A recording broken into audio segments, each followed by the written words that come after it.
बेटा सुरेश, इतने भी अत्याचार मत करो कि कल को आईने में तुम खुद से नजरें तक ना मिला पाओ। बचपन में तुम्हें ईमानदारी का पाठ पढ़ाया, क्या ये उसी का सिला है? इस उम्र में तुम्हारी माँ को लेकर मैं कहाँ जाऊंगा? हमारे लिए तो पूरी दुनिया तुम थे। तुम्हारे कहने पर मैंने रिटायरमेंट के बाद छोटा सा घर भी नहीं खरीदा। याद है तुम्हें, तुमने कहा था, पापा घर पर पैसे क्यों बर्बाद कर रहे हो, आप हमारे साथ रहिए, ये पैसे आगे चलकर बच्चों की पढ़ाई में काम आएंगे। उन्हें भी तो पता चले कि उनके दादा दादी ने उनके लिए क्या किया है। बेटा, मैंने आंख बंद करके तुम पर भरोसा किया और आज तुम कह रहे हो मेरे घर से निकल जाओ। किशोर बाबू अपने बेटे के सामने गिड़गिड़ाकर उसके साथ रहने की भीख मांग रहे थे। सुरेश बोला, तो क्या गलत कहा मैंने? दादा दादी अपने पोते के लिए कितना कुछ जमा करके जाते हैं और आपने कितने ही रुपए जमा किए हैं? मुश्किल से 25-30 लाख रुपए। उन्हें अपने नाम पर करवाने में मुझे कितने पापड़ बेलने पड़े वो मैं ही जानता हूँ। और मुझ पर जो भी आपने खर्च किया वो आपकी जिम्मेदारी थी। पिछले 15 महीनों से आप यहाँ मेरे साथ रह रहे हैं तो हिसाब बराबर हुआ। अब आप मेरे साथ नहीं रह सकते क्योंकि मुझे अपने परिवार के साथ हंसी खुशी रहना है। आप लोगों की वजह से घर में रोज झगड़ा होता है। इतना अच्छा घर मैंने इसलिए नहीं लिया कि घर में रोज महाभारत हो। अपना सामान समेटिए, कुछ पैसे दे देता हूँ, ठिकाना ढूंढ लेना। आप ही तो कहते थे कि ढूंढने से भगवान भी मिल जाते हैं, तो ढूंढ लीजिए। फिर इस शहर में बहुत से वृद्ध आश्रम व झुग्गी झोपड़ियां हैं, आपको भी कुछ मिल जाएगा। आप उसमें आराम से रह लीजिएगा। वैसे भी शक्ल से आप लोग उसी के लायक लगते हैं। सुरेश की माँ प्रमिला जी बोली, सुरेश ये कैसी बातें कर रहे हो? तुम्हारे रहने खाने में कभी तुम्हारे बाबूजी ने कोई कमी नहीं रखी। अपनी औकात से ज्यादा तुम पर खर्च करते थे और आज तुम अपने पिता की तुलना भिखारियों से कर रहे हो। तुम्हें बिल्कुल शर्म नहीं आ रही? तभी सुरेश की पत्नी विभा बोली, देखो तो कैसे अपने पति के लिए अपने बेटे से लड़ रही है। आप लोगों के इसी व्यवहार के चलते मैं आप लोगों को इस घर में नहीं रखना चाहती और आप लोगों से अब हमें क्या ही फायदा है। मेरे माता पिता इस शहर में अकेले रह रहे हैं। अब जब हम उनकी देखभाल करेंगे तभी तो वो मेरे बारे में सोचेंगे, क्योंकि मेरा भाई तो अब विदेश से लौट कर आने वाला नहीं है, तो उनकी जो भी संपत्ति है हमारी होगी। आप लोगों की वजह से वे लोग हमारे घर रहने नहीं आ पाते हैं, तो अपना सामान उठाइए और चलते बनिए। और बाबूजी, आपने जितने दिन अपने बेटे के लिए किया इन्होंने भी कर दिया। आपने मेरे और मेरे बच्चे के लिए कुछ नहीं किया है, तो मैं क्यों करूं आपके लिए? किशोर बाबू बोले, सही कह रही हो बहू, मैंने अपने बेटे के लिए ही आज तक सब किया, ये तो तुम मानती हो ना। जब बेटा ही पिता का किया हुआ भूल जाए तो तुमसे क्या ही उम्मीद रख सकता हूँ। ठीक है, मैं यहाँ से चला जाऊंगा सुरेश। मेरे जितने भी पैसे थे तुम मुझे वापस कर दो, मैं चुपचाप चला जाऊंगा। सुरेश बोला, पैसे? कौन से पैसे? उन पैसों का तो मैंने आपके पोते देवांग के नाम से फिक्स डिपॉजिट खोल दिया है, और वैसे भी वो सब पैसे आपने मुझे दे दिए थे, तो दिए हुए पैसे क्या कभी वापस मिलते हैं? और आप जो कह रहे हैं कि आज तक सारा पैसा आपने मुझ पर लगाया, आप शायद भूल रहे हैं कि आपकी एक बेटी भी है जो आराम से विदेश में जाकर ठाठ से रह रही है। याद है ना, आपने उसे एमबीए करवाने के लिए कितने पैसे खर्च किए थे? उससे तो आप कभी हिसाब नहीं मांगते।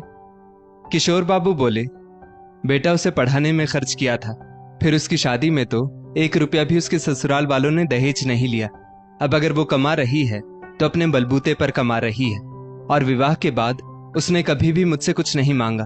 पर तुमने तो मेरे बुढ़ापे की लाठी, मेरी रिटायरमेंट और पहले के सारे पैसे भी ले लिए। अब मैं उससे किस मुंह से मदद मांगूंगा? तुम्हारी पत्नी ने कभी उसके साथ अच्छा व्यवहार नहीं किया, जिसके कारण बेचारी कभी यहाँ आती भी नहीं है। महीने 2 महीने में फोन करती है, तब भी तुम लोग मुझसे बात नहीं करवाते हो, तो उसकी बात बीच में मत लाओ। विभा बोली, जब कुछ तारीफ करने की बात होती है तो आज भी अपनी बेटी का नाम दोनों ही लेते हैं। अब जब कोई रास्ता नहीं दिख रहा है तो बेटे की याद आ रही है। सुनो जी, मैं कह रही हूँ जल्दी से जल्दी इनका सामान समेटकर इन्हें बाहर निकालो, ताकि मैं परसों तक इस घर की साफ सफाई करवा कर अपने माँ पापा को यहाँ ला सकूं। इतना कह विभा अपने कमरे में चली गई। सुरेश ने एक बैग में उनका सामान रखना शुरू किया। प्रमिला जी बेटे के पैर पड़कर कहने लगी, बेटा इतना बड़ा अन्याय मत करो, हम कहाँ जाएंगे? याद है तुम्हें, तुम मेरे बिना एक पल नहीं रहते थे, और अब? सुरेश ने अपनी माँ को पैरों से धक्का मारते हुए कहा, चलो हटो, फालतू की बातें मत करो और निकलो यहाँ से तुम लोग। किशोर बाबू ने अपनी पत्नी को सहारा देकर उठाया और बोले, प्रमिला, शायद हमारी जिंदगी में ये देखना भी लिखा था। तुम किससे उम्मीद कर रही हो? जो बेटा अपनी माँ को अपने कदमों में ले आया, वो कभी भी अच्छा बेटा नहीं हो सकता। चलो यहाँ से, दुनिया बहुत बड़ी है। बेटे के आगे भीख मांगने से अच्छा है गैरों से भीख मांग ले। इतना कहकर दोनों ने अपना बैग उठाया और रात के अंधेरे में निकल गए। कुछ वक्त पहले ही वे दोनों अपने गांव से इतनी दूर शहर में बेटे के साथ रहने आए थे। इस शहर के बारे में वे उतने ही अनजान थे जितना कि अपने बेटे की मंशा से। भटकते भटकते वे लोग रेलवे स्टेशन पहुंच गए। इतनी ठंड थी कि वहीं एक चादर बिछाकर दोनों झपकी लेने लगे। सुबह जब आंख खुली तो सारा सामान चोरी हो चुका था। प्रमिला जी रो रो कर लोगों से मदद मांगने लगी तो लोगों ने मदद की जगह कुछ पैसों की भीख दे दी। किशोर बाबू समझ गए कि यही उनके जीवन की सच्चाई है। आखिर पिता इतना कमजोर कैसे हो जाता है कि अपने बेटे से अपने अधिकार के लिए भी नहीं लड़ पाता है, जबकि वही बेटा अपनी बात को पिता के सामने बड़े आराम से कहकर सब कुछ अपना अधिकार समझकर मांग लेता है। वक्त बीता। किशोर बाबू प्रमिला जी को लेकर एक स्टेशन से दूसरे स्टेशन भटकते रहे।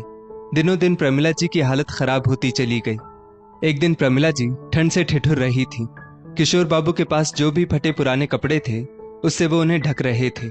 आते जाते लोग देखते और मुंह फेर लेते। तभी अचानक देवांग, जो अपने माता पिता के साथ छुट्टियां मनाकर लौट रहा था, उसकी नजर किशोर बाबू पर पड़ी। वो बोला, मम्मी पापा देखो, दादी और दादाजी वहां भीख मांग रहे हैं। आसपास के लोगों ने पलटकर बच्चे की तरफ देखा तो विभा उसका मुंह बंद करते हुए बोली, बेटा बूढ़े लोगों की इज्जत करना अच्छी बात है, पर उनकी तुलना दादा दादी से नहीं करते। चलो घर चलते हैं, बहुत ठंड है। सुरेश ने अपने माता पिता को देखकर भी अनदेखा कर दिया। घर जाकर विभा बोली, आपके बाबूजी को भीख मांगने के लिए और कोई स्टेशन नहीं मिला? सुरेश बोला, घर से तो निकाल चुका हूं, अब रेलवे स्टेशन से मैं उन्हें कैसे निकाल सकता हूं? विभा बोली, अगली बार से हम हवाई जहाज से ही कहीं जाएंगे या फिर किसी और रेलवे स्टेशन से टिकट करवाना। मैं दोबारा हंसी का पात्र नहीं बनना चाहती। इधर प्रमिला जी की हालत बहुत खराब हो गई। भूखा पेट और ठंड के दिन, आखिर कमजोर शरीर किन किन चीजों से लड़ाई करेगा। प्रमिला जी के शरीर के साथ साथ उनके मन ने भी हार मान ली और उन्होंने अंतिम सांस ली। किशोर बाबू बोले, प्रमिला अच्छा किया जो तुम चली गई। आखिर तुम मेरा कितना साथ दोगी। बस मुझे दुख है तो इस बात का कि मैं तुम्हारे लिए कुछ नहीं कर पाया, पर अब शायद ईश्वर के घर में तुम्हें आराम मिले। बस तुम उनसे विनती करना कि मुझे भी जल्दी बुला ले। कुछ घंटे बाद सरकारी गाड़ी आई और प्रमिला जी के शरीर को जैसे तैसे ले गई। किशोर बाबू की आंखों में आंसुओं के सिवा कुछ नहीं था। वक्त बीता, लोग भीख देते। किशोर बाबू उन पैसों से आसपास के भिखारियों को खाना खरीद कर दे देते और जो कोई कुछ खाने के लिए उन्हें देता उसे खाकर वो अपना पेट भरने लगे। अब वहां रेलवे स्टेशन पर उनका मन नहीं लग रहा था। हमेशा उन्हें प्रमिला जी की ही याद आती थी।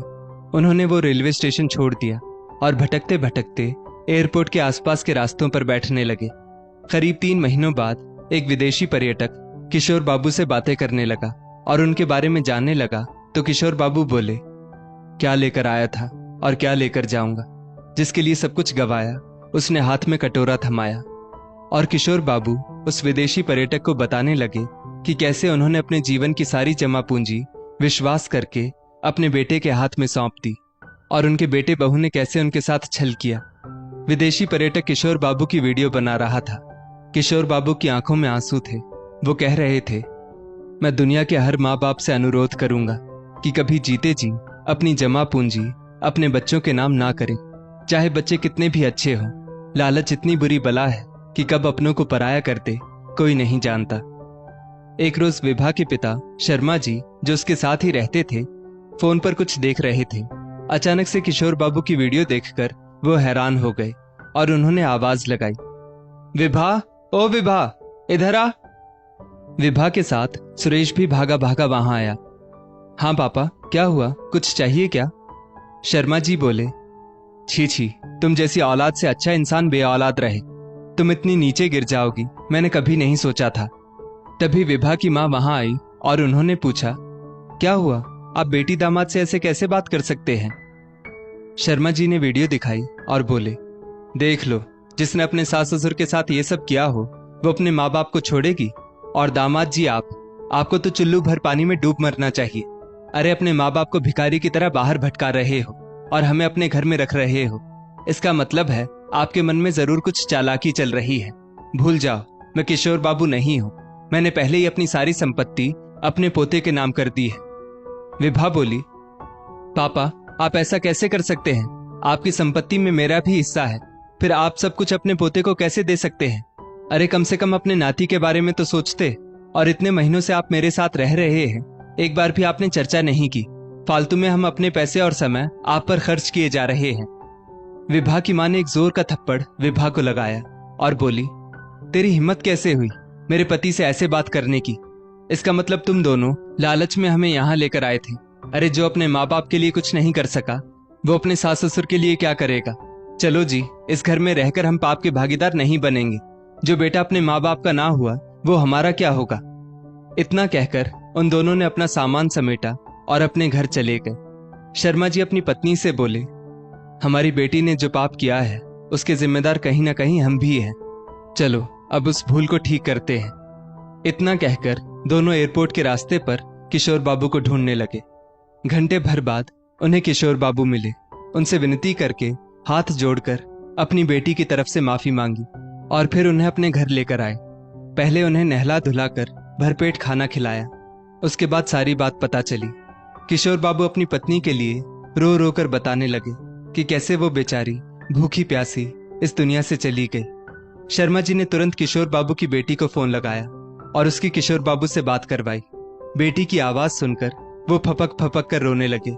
जब सारी बात शर्मा जी ने सुनी तो उन्हें अपनी बेटी और अपनी परवरिश पर शर्मिंदगी महसूस हुई। उन्होंने तुरंत पुलिस स्टेशन जाकर कंप्लेन की और सारी बात बताई। 2 दिन बाद किशोर बाबू की बेटी आई। भाई भाभी के खिलाफ उसने भी कंप्लेन की।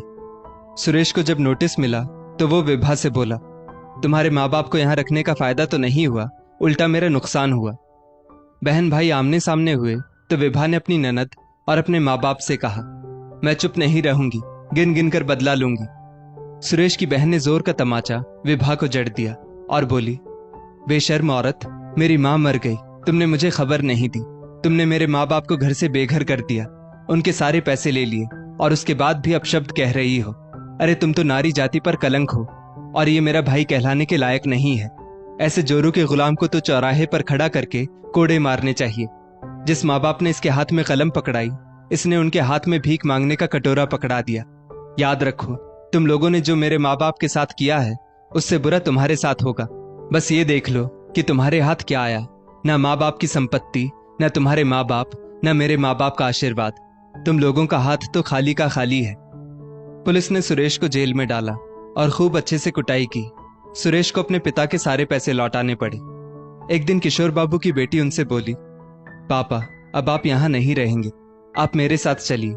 ये लोग मुझसे छुपाते रहे कि आप ठीक हैं, कभी भी बात नहीं करवाते थे। मैं उनके परिवार के मामले में दखल अंदाजी नहीं करना चाहती थी, शायद मेरी वही भूल थी।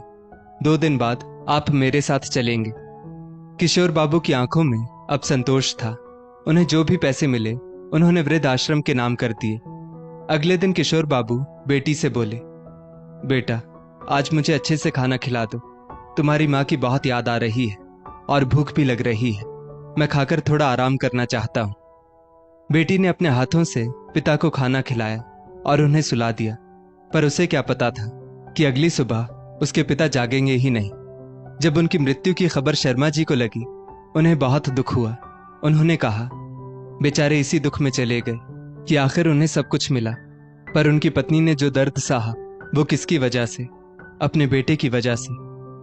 आज के युग में लालच इंसान को इतना नीचे गिरा देता है कि माँ बाप और बच्चों के बीच बस लालच का कमजोर पुल होता है, जिसके टूटने पर बस दुख और दर्द के सिवा कुछ हाथ नहीं लगता।